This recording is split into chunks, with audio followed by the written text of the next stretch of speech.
All right, here we go. Salute to Knicks Nation on this Monday evening. Another edition of KFTV Live presented by Manscaped. On today's show, we're going to have a little bit of fun with it, man. NBA 2K25, the ratings have been released, and we're going to talk about it, man. We're going to react to the New York Knicks player ratings on NBA 2K25. And today's guest, we had this collab in the draft for quite some time, man. He is the leader of 500,000 subscribers on YouTube, an avid gamer, a diehard gamer, and a diehard Knicks fan, man. My guy RGT85 is in the building, joining us today, making his KFTV debut. So it's an honor to have him on here, man. So let's get into it. We're going to give our reactions to the 2K25 ratings, and we're going to have some fun as well, man. Our top 5 NBA games of all time. So a little off-season content for you guys. Lock in, hit the like button, hit the share button, and subscribe to the channel. All right, here we go, man. My guy, how you feeling, man? I'm doing good, man. Thanks for having me on. Yeah. I've been looking forward to this for a minute. Absolutely, man. Me and you were having a good time in the green room, man. I was troubleshooting issue after issue after issue, but as a content creator, I'm sure you can understand the technical side of things. It's always something. You think you got everything perfect, and then one day everything is just messed up, and you're like, "Yo, I didn't change anything. What's going on?" It's always a glitch in the matrix, man. But nevertheless, definitely happy to have you on here. Let's get right into these ratings, man. 2K25 ratings are out, and the best one of the group is our guy Jalen Brunson, a 93 on NBA 2K25, a 5-point jump from last year. He was an 88 last year, 93 this year. They're showing some respect on Captain Clutch's name, man. What's your thoughts on that? I think it's good. You know, it's well deserved when you look at how he essentially drug this team, you know, into the playoffs, all with all the injuries going on and all the lineups being weird and stuff like that. Like, he is one of the premier players in the league, so he definitely deserves to have a score that high. You know, if it would have been a 94 or 95, I don't think many people would have batted an eye at it either. And I do think that there is potential for it to go up, because really you were looking at him. I mean, this is all based on last year, and really last year, you know, he was not just the number one option, but for a lot of these games, he was the option. So once he's able to get, you know, into different grooves and stuff like that, be able to do different things, passing the ball and stuff, I think the overall rating could end up going higher. Yeah, I'm with you, man. I like the fact that, you know, the league all around is just putting respect on his name. His star is really on the main stage now. Made the All-Star team for the first time this year. He's on podcast after podcast. He's doing his own podcast now with Josh Hart. He's building his brand up, and now it's to the point where, like, okay, yeah, he's no longer an under the radar guy. He's now mainstream, and I think this rating is indicative of it. I mean, if you look at, he's just outside of the top 10.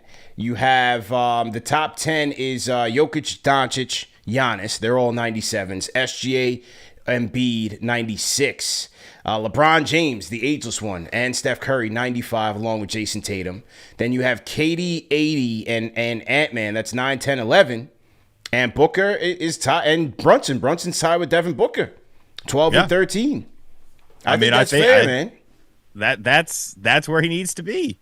He's in that upper echelon company. Yeah. Whether you love the team or you don't, obviously everyone here does, but like, you have to put respect on his name. You know, you have to, just because of the amount of stuff that he's done for this team, for the city of New York, and for the New York Knicks. Like, it's well deserved. Yeah. Absolutely. So you got a 93 there for Brunson, 86 as a three-point shooter. So that's a good look. Definitely like that. Now, this one I didn't like, bro. And I want to get your thoughts on this one. They got Julius at an 85. Julius Randle, man, 85 on the NBA 2K25 rating. And Julius, they got a couple guys over him who I'm not really too happy about. For example, they have... Julius right now, he's number 48 on the overall top 100. But you got guys, you got Evan Mobley over him. He's an 86. DeJounte Murray, Derek White, Franz Wagner. You got Franz over Julius. Franz took a 4-point jump in 2K. He didn't even have a great year last year. Jalen Williams, I like him. You got Cade, Lowry Markkinen, Triple J, Jamal Murray, Kristaps, Chet Holmgren, DeMar DeRozan, Drew Holiday, LaMelo. LaMelo didn't even play last year. You know what I'm saying? Julius should be at least an 88 here, man. What do you think? Yeah. No, 100%. 88, 89, around there. I think it almost feels like they're penalizing him for getting hurt. And it's like, if you watched that stretch of basketball before he got hurt, when, after OG came over, like that was like dominant work. And more importantly, it was very efficient work. And like, yeah, he could have his moments as a player where he just, gets into that mode that, that we don't need that mode essentially. But yeah, that seems low. That definitely seems low. I mean, we're talking about, a multiple time all-star here. So 25 and 10. Yeah. Like those are outstanding numbers. So yeah, definitely low on that side. And the funny thing that you mentioned, the 25 and 10 part, if you look, the overall rebound rating for this team is terrible. And I find that to be really, because I'm looking, the overall rebound rating is a 56. That's crazy. Yeah. They're one of the best rebounding teams in the league for the last 5 years on the Tips. Like, I understand, iHeart definitely helped out a lot with that. But even when iHeart was out, like Precious would step up. Josh Hart's a rebounding machine. So that was kind of, and I understand, it's based on the whole team. But it seems like, I don't know. That one definitely sticks out like a sore thumb to me. Yeah, I think that there's some Julius slander here and Julius disrespect. That might have been an intentional rating to tweak the Knicks fans because they knew we'd be tight. Because, like I said, LaMelo didn't even play last year. Franz Wagner wasn't even all that good last year. Franz is an 86. I got to put Julius at least in the 88 level. He's right here. This little quadrant here with you got Bam, De'Aaron Fox, and Julius made the All-Star team. You got Bam, De'Aaron Fox, Domantas Sabonis, Zion, Siakam, Towns. That's all right there. I'm putting Julius right there. Yeah. I mean, right easily. In that that's easily. An easy one, man. What do you guys think in the chat? Salute to everybody in the chat once again. Hit that thumbs up button for you boys. See the Fanchise RGT 85 in the building. We are reacting to the NBA 2K25 player ratings. Just went through Jalen Brunson. We went through Julius Randle. We're going to go through just kind of like the top 7 or so for the Knicks, not the whole squad. Mikal Bridges and OG, 84 respectively. Mikal Bridges notably took a 2-point dip from last year. Started off last year as an 86. Now he's an 84. Didn't have a great year with the Nets last year. I don't think that's a Bridges issue. I think that's more of a Nets issue. And I think he should be much better this year, man. First off, what do you think about the trade of Mikal Bridges even coming here? And what do you think he's going to bring to the team, man? Oh, I loved it. I was ecstatic when I saw that. And, people are saying, gave up too many draft picks. And I'm like, no, you didn't. Because if you learned anything about watching the Knicks this past year, it's that the Villanova connection is a real thing. And even if, it doesn't, it always showed up in the stat sheet, because they were all forced to play so many minutes towards the tail end of the season. But even if it wasn't a matter of that, like camaraderie, playing with your boys, playing with the people you're familiar with, playing with your good friends, that leads to really great things. This Villanova team accomplished championships, with these players. So like, I thought it was a brilliant move. I didn't think it was possible. Me neither. To do something with the Nets, but I thought it was a brilliant move. And yeah, like you said, his rating took a little bit of a hit, but I think that's because he was like a main target. And on this team, he doesn't have to be, the 1A. On this team, because we have Brunson, and by extension you also have Julius. So I think his efficiency will go up, and I think his playmaking and his defensive side will definitely help boost that rating up. even if it only goes up like a point or so, like I still think that there's room to grow a little bit on that. Yeah, there's definitely room to grow, and I think he's going to do that with this team. Like you said, not having to be the guy, whereas in Brooklyn, he kind of had to carry them, man. He had to carry a team of bums. No disrespect to all those guys, but it just is what it is. But with this team, he can slot right in and kind of play like the Phoenix Bridges. But I also think he's going to have his opportunity, especially when they stagger those minutes, to maybe elevate the bench unit a little bit there. And, maybe you see some of him running with McBride and Hart, DiVincenzo, because when Brunson goes to the bench, it's going to be imperative to keep that offensive momentum going. And I think that is where you can kind of feature Bridges. So his shot creation ability is going to be key here for the Knicks. I think that's going to be a wild card for them next year, man. Yeah, it went from a situation of, who do we play next because of injuries to who do we play next because we have so much talent and the bench is so deep. Obviously you're still kind of out there looking for a big, but beyond that, like I definitely a great move and something that I think is going to pay off very well. A lot of the usual suspects in the media, just like with Brunson, the Knicks overpaid, blah blah blah. It's like, all right, you'll see. I mean, if you watch the team, you'll know how this is going to work. Yeah, no question about it, man. Oh, I got to shout out a $100 super chat from our guy, Jason Calcanis, man. Shout out to J. Cal. His comment says, I wouldn't trade Randle for Zion. I'm predicting Randle winning a playoff series for us this season. That would be fantastic, man. That would absolutely be fantastic. Where are you on the Randle scale, man? Are you confident in Julius? What do you think, man? What do you think, man?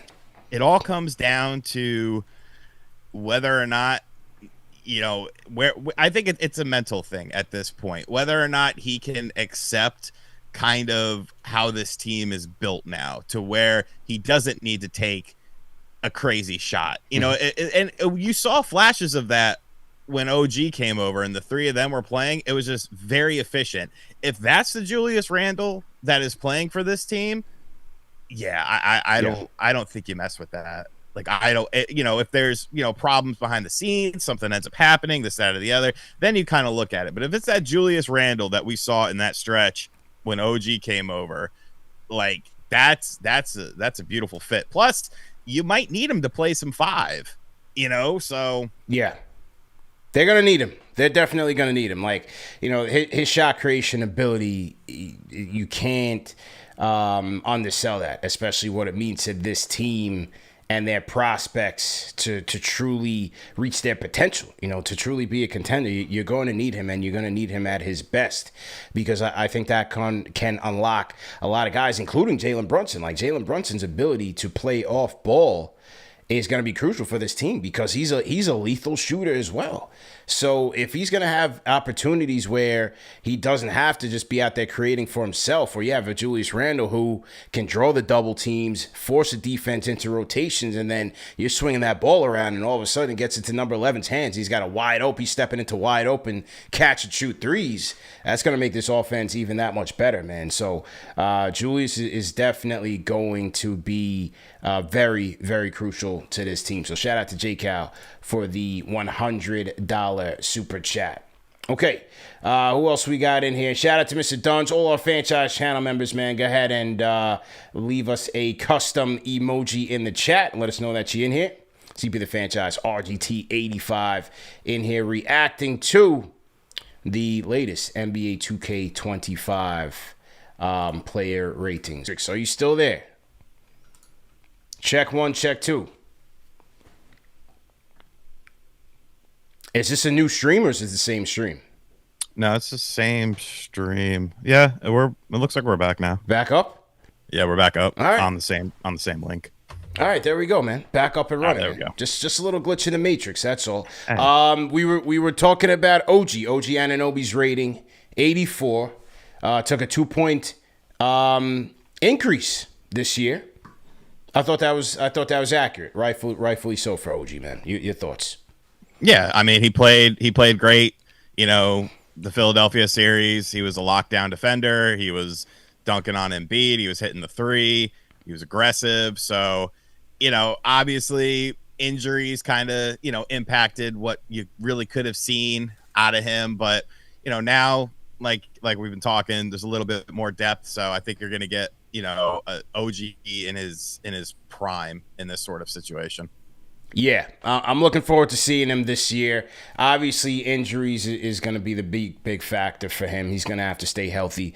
He just got the bag, highest paid player on the team, and so the expectations are going to be up there for OG now, man. So it's going to be very important for him to not only get off to a good start, but to stick around, to have longevity with this team, because he is vital. He changed the team around, man. 20-3 when he got here. And so, I'm just very excited to see what he can bring in. And not only was his defense, his shooting efficiency was off the charts, his IQ, his passing ability, underrated. Yeah. And then also his ability to put the ball on the floor. I thought you saw a more complete game from OG Anunoby as he got more and more comfortable with this team last year. That mid-range, too. He was doing them little mid-range pull-ups, looking like Kawhi out there. Yeah. I was like, okay. Yeah. That mid-range was looking filthy out of OG, man. So now you're going to have him and Mikal Bridges on the wings. They're going to have two of the best wing defenders in the entire league, and that's going to spell trouble for the league, man. Like, you might as well. I don't know. Do you have a nickname for him and Mikal Bridges? Do you have a nickname for OG and Mikal, man? Not yet. People are saying Wingstop. Do you like the Wingstop nickname? I like Wingstop. I like it. Okay. I think that's good. I'm sure more will come out as the season goes on, though. Yeah. Yeah. Someone will say something out of pocket, and it'll just stick for some reason. Yeah, it'll stick, man. At least it'll be better than, remember Quivers? Yes. Hopefully it'll be better than Quivers, because that was god-awful. But, this is what we do as Knicks fans, man. We crown these guys early, and these things stick. It all makes this season that much worthwhile to watch. I'm going to go to that website on my phone, because I think that was the issue, and that was causing the platform here to crash out. So was it 2K ratings? 2K ratings, yeah. Yeah, they run so many ads on there and stuff. I think that was the issue, yeah. So it was causing the video here to glitch out. So we're not going to go back there. So I'm going to use my phone because I want to get into Dante DiVincenzo, the big ragu. He's an 80. Yeah. He's an 80 on 2K. But what was more surprising, his three-point rating was he's like the 7th best three-point shooter in the game right now. And last year, he was literally like probably the 2nd best three-point shooter in the league behind Steph Curry. Yeah.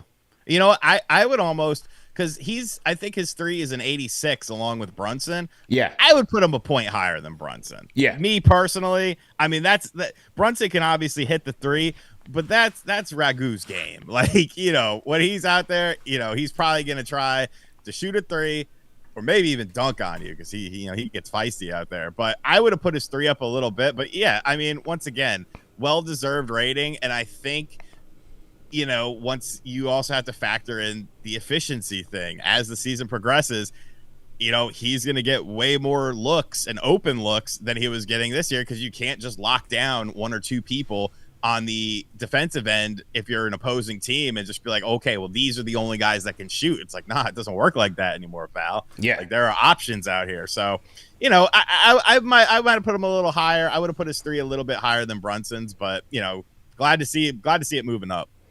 283 made threes this year.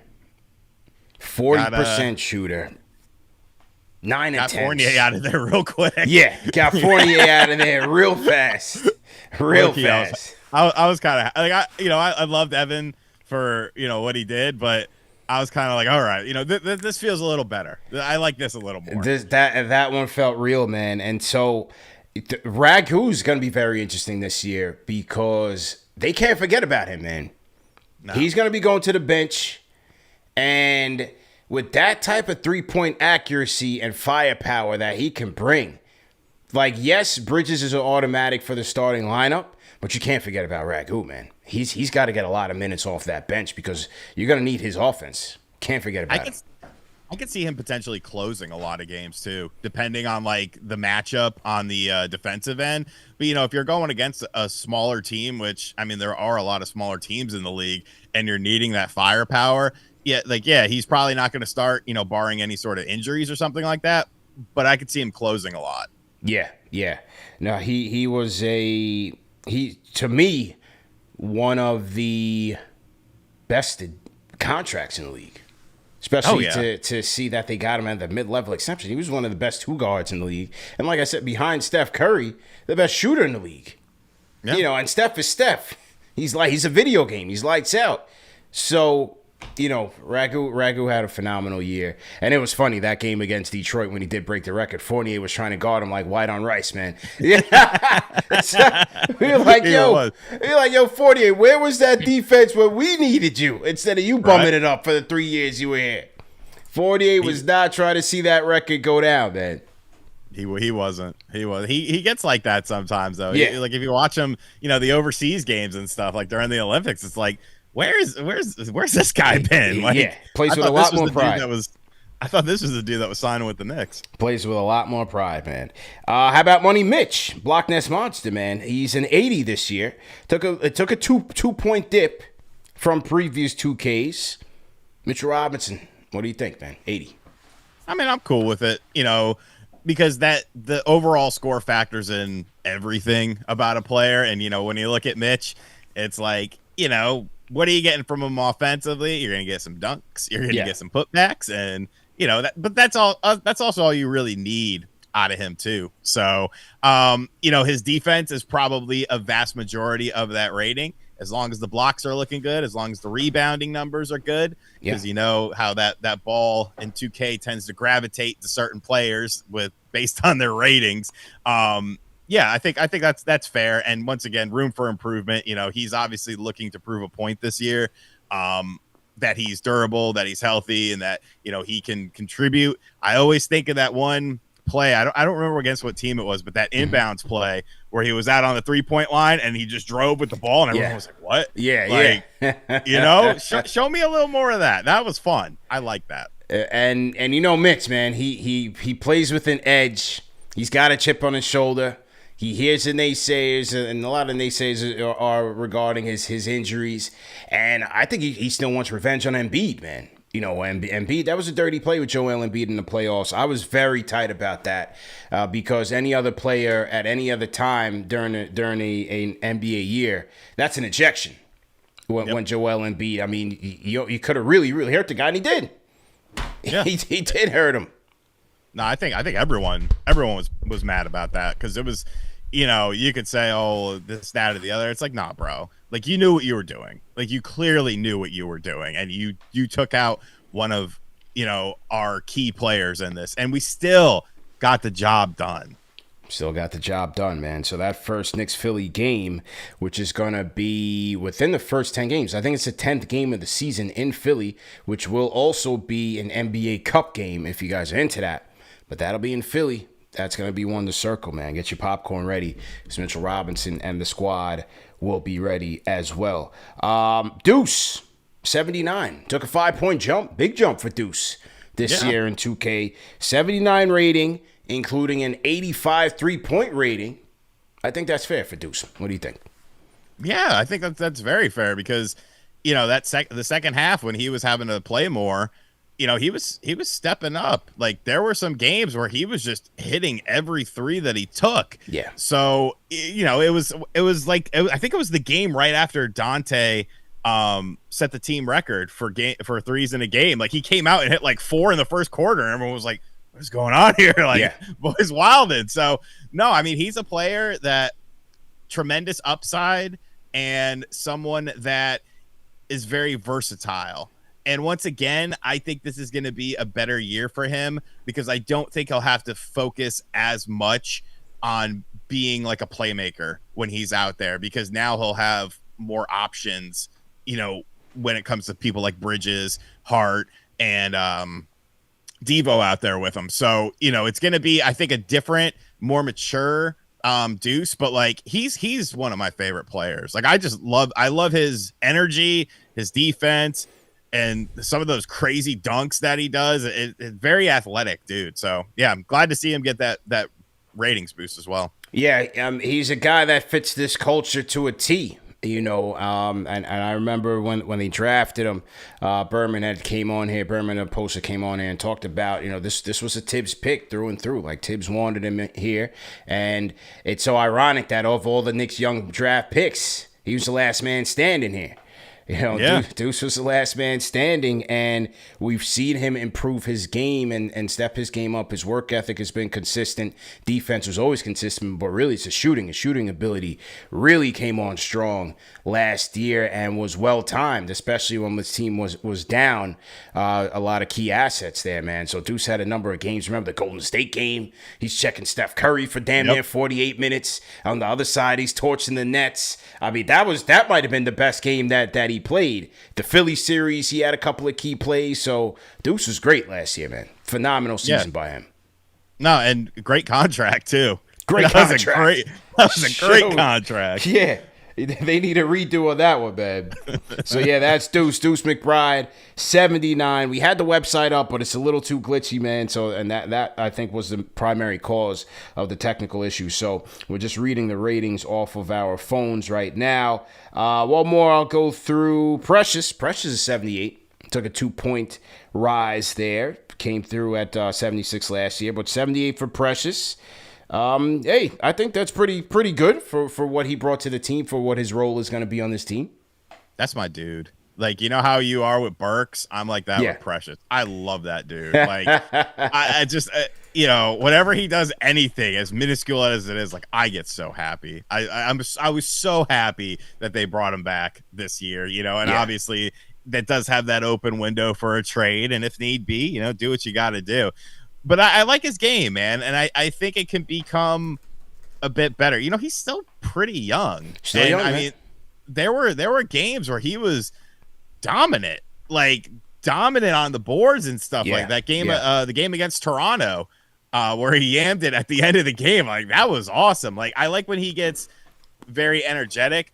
And plus, the dude is like walking with lions and stuff on his Instagram. It's like, he's thorough, man. Yeah, this is a dude you need to keep around. Yeah. Like, hometown guy as well. So yeah, I'm a big fan of Precious. So I hope he's able to, because he's probably, I guess by default, he's going to be, the backup center. I believe so. And depending on the matchup, it can be a good thing. It can be a little bit troubling, but you just got to see. You got to see how the season plays out. Yeah.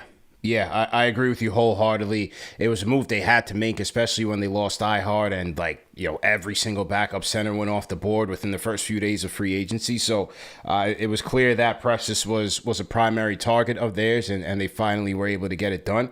Like you said, the deal does make it possible for him to be traded, but I think that's more of the Knicks just keeping their options open as they usually do. But for him, he's going to have another primary role here on this team, and a guy who could on nights guard 4s, maybe some 3s, maybe some 5s. So he does provide them with some front court versatility, which they've been kind of increasing as these years have gone by. So his pickup at the deadline with OG at first was kind of an afterthought, but then became a necessity, especially once Julius and Mitch went down. So Precious really came on strong, and a hometown kid. He was a great story, so great job by him.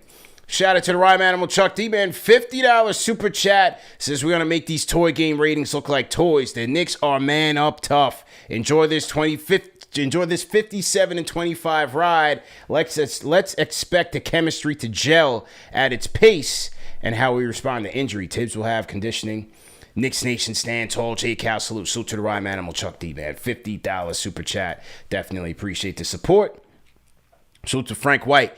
2614 Fanchise channel member, definitely appreciate you. Trevor Frund sends a super chat, says RGT, I want more Knicks talk on your channel. So I try to sneak it in there sometimes, and on other shows on other live shows that I do too, and people are like, what? The crossover kind of Yeah, it's tough. Yes. All right. So that just means we gotta bring you back on here more, man. That's all, Hey, man. anytime. You get your fix in, man. So to everybody in the chat, once again, hit that thumbs up button for your boys CT, CP, and RGT on the ones and twos. Remember that this show is presented by Manscaped, fellas, the #1 men's grooming tool, both above and below the waist. Never be out there caught lacking, man. Just go to manscaped.com. Use our code KFTV for 20% off plus free shipping. They have a number of great products for you, whether it's the Lawnmower 5.0, the Beard Hedger Kit, the Close Knit Shaver, shampoos, conditioners, deodorant, cologne, everything for you guys out there. So don't be out there caught lacking, fellas. Go to manscaped.com. Use our code KFTV for 20% off plus free shipping. They ship to Canada, to the United States, Europe, South Africa, Singapore, all over the world. So make sure you go out there, support our sponsors as well. All right, so those were the ratings, man. We'll get to it. The rookies, Wade, came in. You had Pacome Dadier, 69. Kolek scored a 70. Kevin McCullough Jr., 69. And Ariel Huckporty, 68. Do you see any of these rookies making a case for the main roster? What do you think? Kolek? I like Kolek. I think there's potential with that. If obviously someone's probably going to get hurt at some point in time or take a few games off. So I think he could get some burn. I like Huckporty. It's very kind of rough around the edges, but like him and Kolek had some really good chemistry in Summer League, especially as Summer League kind of went along. Like they were running a nice little, 2-man game out of there. So, yeah. Probably a lot of Westchester burn, but at the same time, stay ready. It's the NBA. You got to stay ready. Stay ready, man. Well said. Yeah, we'll see. Huckporty's on the two-way. You just never know. We'll see what happens in training camp, and does he get a couple minutes here or there in the preseason, especially if Mitch Robinson isn't necessarily ready for preseason action. Could it be, it goes Precious, it goes Sims, and maybe Huckporty sneaks in a couple minutes here and there and makes a case. And then Kolek, I think he'll have to work his way in, especially as a rookie. Knicks did get Cameron Payne. There's been mixed reports whether or not Payne is going to be the backup point guard or not. I think we'll have to wait and see, but certainly he'll be there. But I think as Tibbs goes, or as is typically the case with Tibbs, rather, Kolek's going to have to earn it. Nothing will be given to him, especially to start the season off. He's going to have to show and prove, especially on the defensive end. He's going to have to show that he can be at least adequate to stay out there, and I think he'll be more situational anyway. So, for sure. I mean, look at Deuce's play time from year one to now. It's night and day. And I think when you get drafted by the Knicks, I think you kind of understand that to at least some degree, especially under Tibbs. Like, look, that's just how it's going to be. You'll get some play time, maybe some garbage minutes. But just be ready. Be ready. That's the whole next man up. Next man up, man. Well said, man. All right, man. So let's talk about top 5 NBA games of all time, man. What's on your list? Give me your 5. Doesn't have to be in any particular order. What's on your 5, man? You want me to go through all 5, or you want to do 1 and 1? Okay. All right. Let's go 1-on-1. All right. First off, I have to go. NBA Jam. Okay. Like that, yes. That was unlike anything that we had seen at that time. Yeah. Amazing arcade game. Obviously some great follow-up iterations. Yeah, tournament edition. Yeah. But like NBA Jam was like, it almost extended like beyond basketball. Like it was that perfect early mid-90s feeling to it. I love that game, and I still play that game a ton. Ewing and Starks, just dominating fools. For sure. Just super fun game. Yeah. No, NBA Jam, without question, it was a cult classic. I think that's the word, man. It transcended the game. Tournament edition was fantastic. I remember I used to actually play in tournaments at Blockbuster Video for kids at home. That was an actual video store that you would have to go to and get your physical movies and physical video games. But they used to host tournaments all the time. So I used to go there, play the NBA Jam tournaments. And then I remember I used to pick up the Game Pro, go in the back of the Game Pro and get all the codes for NBA Jam to unlock. They had like 100 people celebrities and other people that you could get into the game. So that was cool. And then with Tournament Edition, I think once you beat it, you would unlock a fourth player. I think every team had like 3 players by default, right? 3 players by default, Tournament Edition. And then I think once you beat it, you got a fourth player. I'm almost positive. I think you got another guy. I got to remember. But I'm not sure. I think you got a fourth guy. I gotta go back and check, man. I'm getting old. But needless to say, between the sound effects, he's on fire and all of that. Come on, man. The Tournament Edition was that was a joy, man. So definitely NBA Jam's on the list. Definitely. All right, what's the next one you got? I got a deep cut one. Okay. You might not have even played this one. Now, It did have an arcade counterpart. It was called Run and Gun. It was done by Konami. But on the home consoles, it came as why is the name escaping me? What the heck? Okay, hold on. I'm having a brain fart here. Run and Gun. Oh, NBA Give and Go. I'm an idiot. Oh, it was called NBA Give and Go on the Super Nintendo. And let me tell you why that game makes my list. Is because during that time, you had Live that was starting out, and you had the arcadey games, and they were all very fast-paced.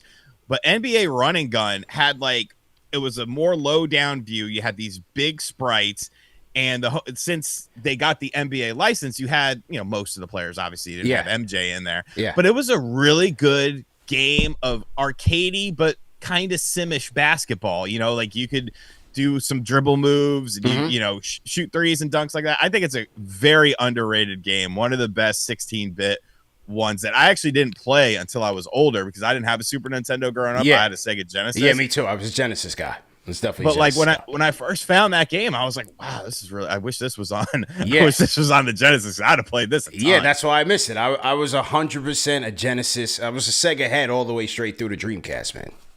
Yeah, definitely. Same. All right, so, next one, to bring up Dreamcast, NBA 2K. Perfect.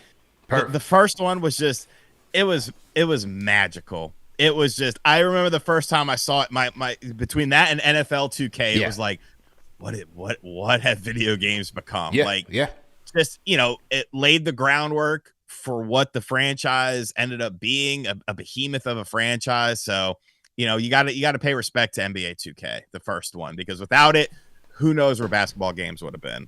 2K was ahead of its time. Like, to shoot the free throws, you used to have to hit the left and the right joint to line up the arrow to get the free throw in. And if you had Shaq on the Lakers, forget about it because you weren't getting it. Your choices going all over the place. I must have played more street ball than regular season in NBA 2K. I was hooked on the street ball, man. You had so many options with it, so many different types of things. And then obviously the series continued to grow. I guess I could, NBA 2K11. I think that was like a huge step. NBA 2K5, NBA 2K16. There's definitely been games that are, better than other 2K games. Modern 2K, I think it's gotten a little bit too crazy. There's too much.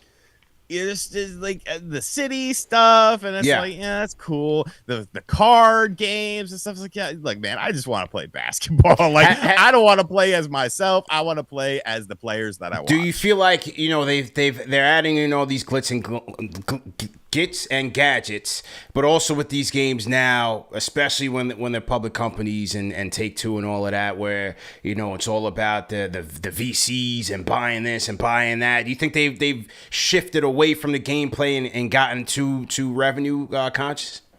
Yes, and I think a part of that is because they no longer have competition. Yeah, no life.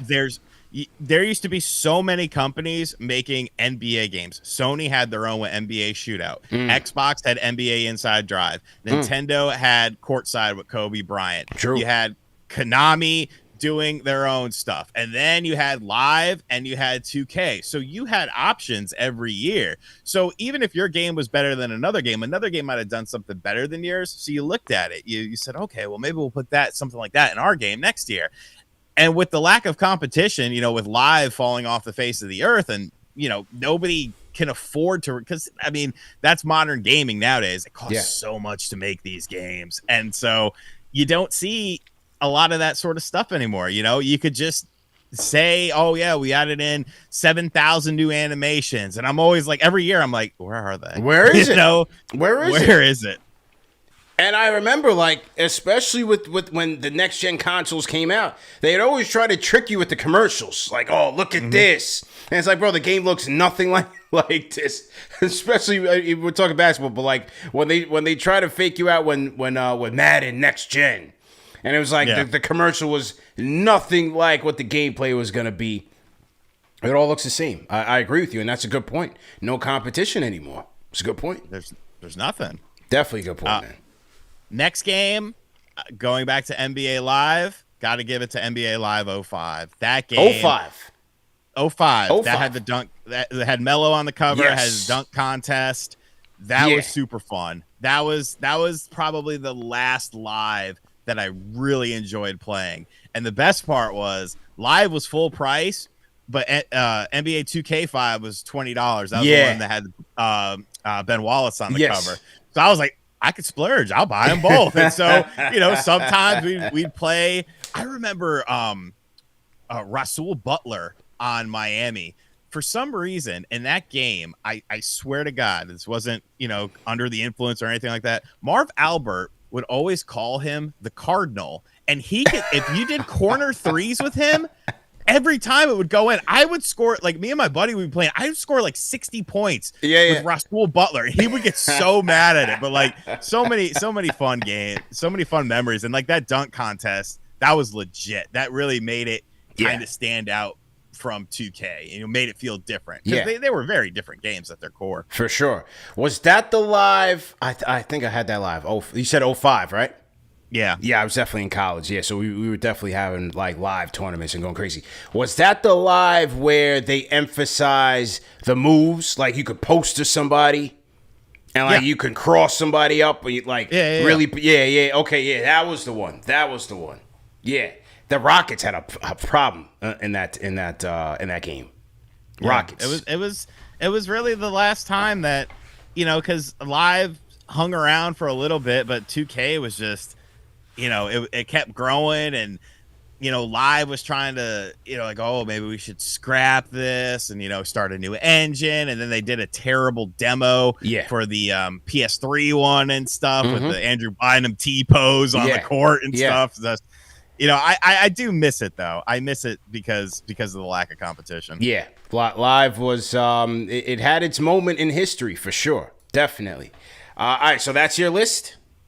Yeah, and one honorable mention. Yeah. Because this won't be on your list because it's technically not an NBA game. Street Hoops. Did you play Street Hoops? I did not play Street Hoops. You could play as the professor. You could play. Yes, I know the game. Man. Yeah, you know it from the Chappelle Show. Absolutely, skit. The kid in the hospital. Yeah, dude. I bought a screen. I had a GameCube for some reason in high school, and I bought the screen that you could attach to it for like $100. Yeah, and we would be like 7-8 people deep because I got an adapter for my cigarette lighter in my car, and so I could play it in my car. In the car, we would be like 7-8 people deep, just having street hoops and Rocky tournaments in that. And it's a fun game too. I think it still holds up well. Good soundtrack too. Muhammad Mustafa in the chat says he loves street hoops. Emphasize love. Awesome, dude. I remember the game. Didn't play the game. I remember the cover, but I did not play the game. It's a classic. I had 2K on my list. Definitely that was, to me, Dreamcast, especially with the first 2Ks. It was ahead of its time with everything. I had NBA Jam on my list. I had Live 95 on my list. Okay, I thought Live 95 was a good one, man. Oh yeah, on the Genesis, I played that to death. You used to be able to do the 360 dunks, break the backboard. Knicks were nice in that game. I used to play as the Knicks, the Warriors, and the Magic. Yep. Warriors, not Warriors for me, but I definitely did Knicks and Magic a lot because, I mean, it was just fun. Yeah, Warriors. Yeah, Sprewell, Mullen. Was Richmond on that team? I think it was still there. Warriors were filthy in that game. Yeah, Warriors were disgusting in that game, and just used to be Sprewell doing the 360 two-handed dunk, break the backboard. That was ahead of its time, man. Yeah, that was ahead of its time. And then Coach K kind of took that. I guess a similar engine, right? Because remember Coach K basketball. was had that same thing, and Kentucky was nasty in that. So I was had UConn. Yeah, I used to play with UConn all the time. true. So I had Live 95. I thought NBA 2K11. That was probably the last 2K that I really, really got into. I liked that one. I thought the Jordan integration was excellent on that one. The different Jordan moments that you could play. I thought that one was definitely my last favorite 2K. Was 2K11 with Jordan on the cover. And then NBA Streets Volume 2, man. There you go. Streets Volume 2 was the perfect casual basketball game to me ever made. 100%. 100%. I don't know why it's never been remixed. Can you get that now with like the Game Pass stuff? Like, I'm so far removed from games. Like, can you even play that now? Nah, because you can't, because of licensing and stuff. Because all those licenses, you can't even buy last year's game digitally. You would have to get a physical version of it because they remove them. They don't want you to play those. They'll mark them down, and then once the new one drops, hey, goodbye. Wow. So yeah, it's tough. I mean, you can emulate it and stuff like that. That's how I play a lot of stuff. Yeah. Nowadays, but yeah, great game. And by extent, even NBA Ballers was pretty fun too. With Starberry on the cover. Yeah. I didn't play that similar one. To that. Streets. But Streets Volume 2 was amazing. Bro, they had everybody. They had 85 Jordan. They had 90s Jordan. You had everybody in the game. The game started all Pete Rock, CL Smooth. That game was perfect. Magic in that game was ridiculous. Yep. I mean, it was just insane, man. Bobito doing the commentary. It was the perfect kind of evolution of NBA Jam, really, when you think about it. Absolutely. Just more players and better graphics and stuff like that, and just fun. No two games, playing two games back to back. They never felt the same. Very true, man. I could have played that all night. You got to show me the emulation trick there. I got to get back into that. I got to get that.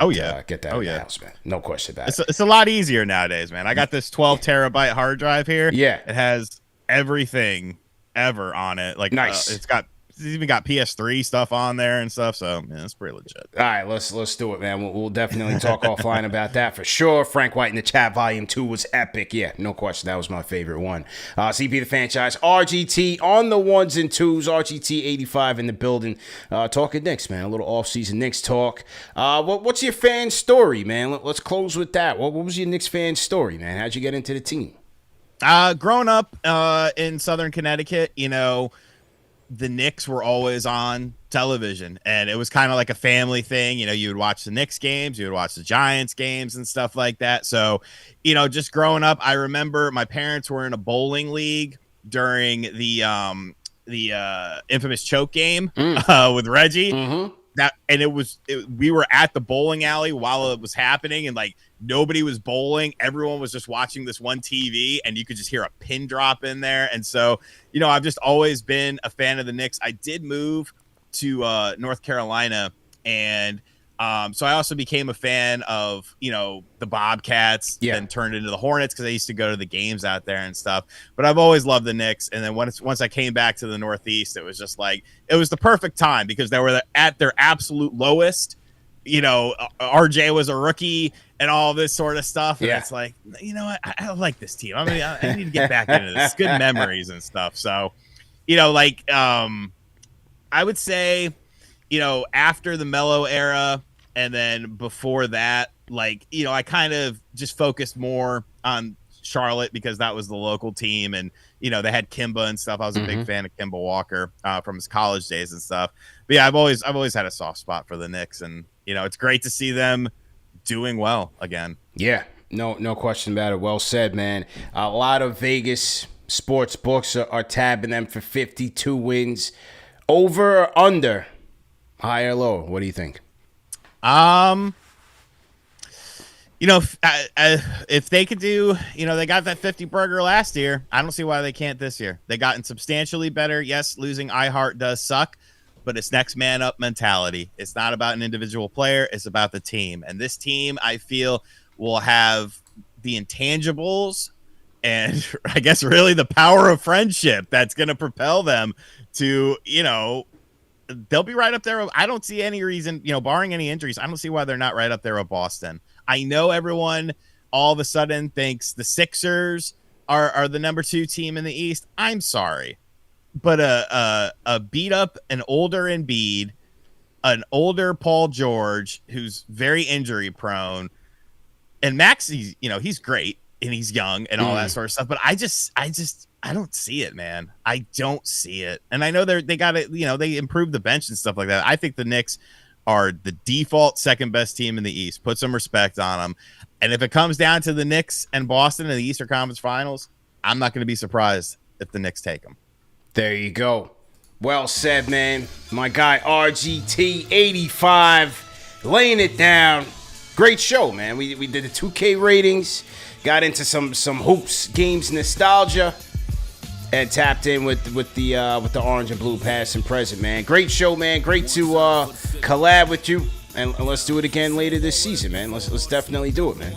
Yeah, man, hit me up. I'm always around. Yeah, absolutely, man. What's the keys to 500,000? We're trying to get to 100,000 this year. I'm trying to get my plaque. I'm trying to get to plaque, man. You'll get it this year for sure, because the Knicks are going to be hot. And you managed to trudge through the dark ages of the Knicks, and once they're starting to do better, because at very least you'll get those hate subscribers like, oh, what's CP? I hate the Knicks. We'll get those Sixers and Boston haters. You know what I mean? Oh yeah, but you know what? It all adds up the same at the end of the day. A watch is a watch. There it is. A view. A sub is a sub. So you'll get 100K this year for sure. Well said, man. Well, like I said, great show, man. Shout out to Donald Smith, $5 super chat. Oh, this is a good one. College Slam on the NBA Jam engine. Even though we did NBA games, College Slam was a good one, man. Yeah, College Slam was fun. I remember renting it and having a lot of fun with it because it was just NBA Jam with college teams. Exactly. So I was like, oh, this is great. Yeah, College Slam was good, man. Frank White, 2614 $5 super chat to CP. What do you think about getting Dwight Howard on the cheap? I mean, I guess anything is possible. I just think the team is going to go into the season with what they have and see where the chips fall. Like, if they get into a situation where they're desperate, I can't see why they wouldn't give him a call. They have money, so they have flexibility. What do you think, man? I mean, if need be, it's an option. Is it an option worth talking about right now? If push comes to shove and we got to look at that, then maybe we'll see what he's up to. But well said, man. Anyway, guys, remember to support our sponsors, man. Manscaped.com. Use our code KFTV for 20% off plus free shipping. Also, as you guys are going out there and getting your Knicks tickets, use our friends at SeatGeek, man. KFTV is the code to use. $20 off your first order. If you guys are if you guys are repeat customers of SeatGeek, the code won't work. But if you haven't used it before, you get $20 off your first order. Great deal. When you go on SeatGeek and you go look at the Knicks games, look for the green dots. Those represent the best deals in terms of ticket prices. Good. Green means good, red means bad. Just remember that. Also remember that the show's available in audio podcast format. No reason to miss it. You can catch us on every major podcast platform. And if you missed today's show, just go ahead and hit the rewind button. Salute to the replay gang. CP the Fanchise RGT 85. Great show. We're out of here, man. Peace.